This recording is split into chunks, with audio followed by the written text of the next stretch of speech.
One afternoon, a teenage boy walked through the halls of Laney High School in Wilmington, North Carolina, with one dream on his mind. Like every other young basketball player, he rushed toward the list that revealed who had made the varsity basketball team. His heart was racing with excitement because he believed his hard work had finally paid off. But as his eyes scanned the names, they suddenly stopped. His name wasn't there. Michael Jordan had not made the varsity team. The disappointment hit him harder than anything he had experienced before. While many people would later describe this moment as the day he was cut from the team, the truth is slightly different. Michael was a sophomore competing against older, more physically developed players, and instead of making the varsity squad, he was placed on the junior varsity team. To a teenager who believed he belonged with the best, it felt like failure.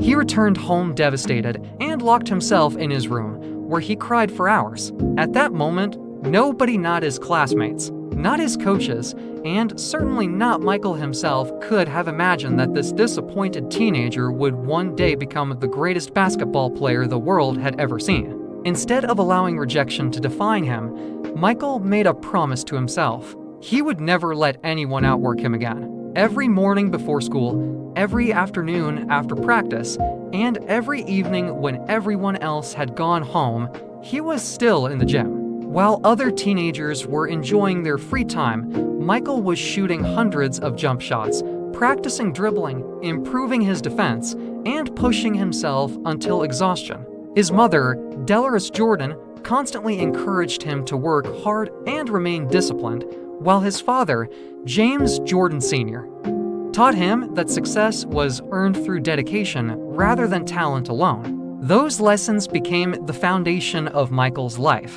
By the following season, the skinny teenager who had once been overlooked had grown stronger, faster, and far more confident. He earned a place on the varsity team and quickly became one of the best high school basketball players in North Carolina. College recruiters began to notice his incredible athleticism, competitive spirit, and determination. Eventually, he accepted a scholarship to the University of North Carolina, where he played under legendary coach Dean Smith, even among some of the nation's best young players.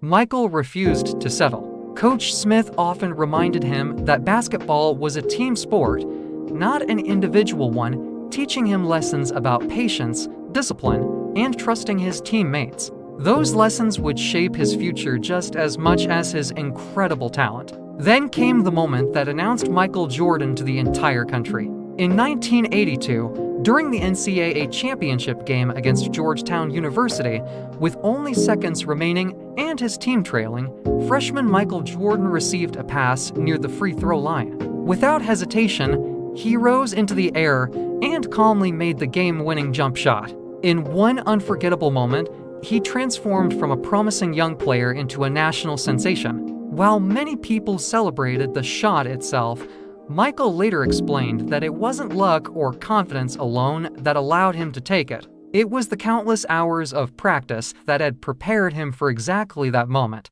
Every early morning workout, every missed shot, and every disappointment had led him there. As his college career continued, Michael became one of the most exciting players in America. His incredible speed, graceful movements, powerful dunks, and relentless desire to win separated him from everyone else. In 1984, after 3 outstanding seasons at North Carolina, he declared for the NBA draft. Most basketball experts agreed that he was one of the best young talents available. But surprisingly, 2 teams chose other players before him. The Houston Rockets selected Hakeem Olajuwon with the first overall pick, while the Portland Trail Blazers selected Sam Bowie second. Only then did the Chicago Bulls choose Michael Jordan with the 3rd overall pick. Years later, this decision would become one of the most talked about moments in sports history because Jordan would go on to become arguably the greatest player the game had ever seen.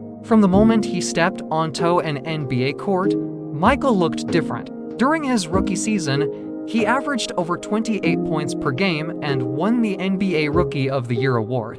Fans packed arenas simply to watch him play. His breathtaking dunks, impossible layups, and fearless attitude made him one of the league's biggest attractions almost immediately.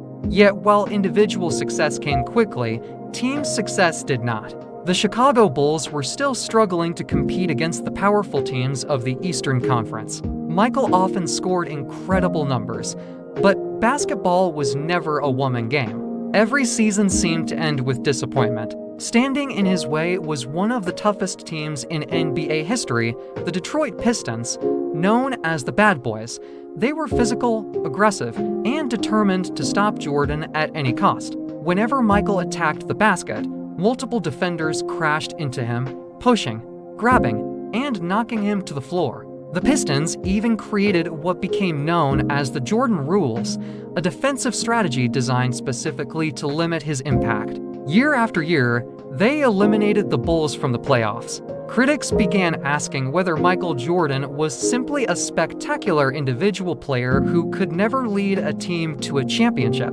Those questions frustrated him deeply, but instead of making excuses, he went back to work once again.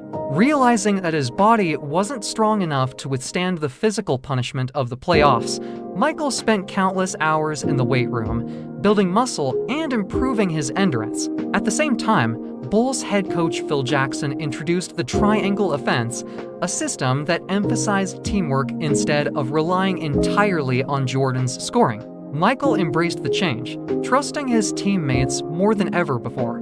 Finally, in the 1990-91 season, everything came together. The Bulls defeated their longtime rivals, the Detroit Pistons, ending years of heartbreak. As the final seconds ticked away, the Pistons walked off the court without shaking hands, unable to accept that their reign was over. For Michael, it wasn't about revenge, it was proof that perseverance could overcome failure. The Bulls advanced to the NBA Finals, where they faced Magic Johnson and the Los Angeles Lakers. The stage could not have been bigger. Michael delivered one of the greatest performances of his career, leading Chicago to its first NBA championship in franchise history. As the final buzzer sounded, he collapsed to the floor in tears, holding the championship trophy tightly in his arms. It wasn't just another sports victory. It was the reward for every rejection, every early morning workout, every painful playoff loss, and every moment people doubted him. The teenager who once cried because he didn't make the varsity team had climbed to the top of the basketball world. But even as millions celebrated his first championship, life was preparing Michael Jordan for challenges far greater than anything he had ever faced on a basketball court.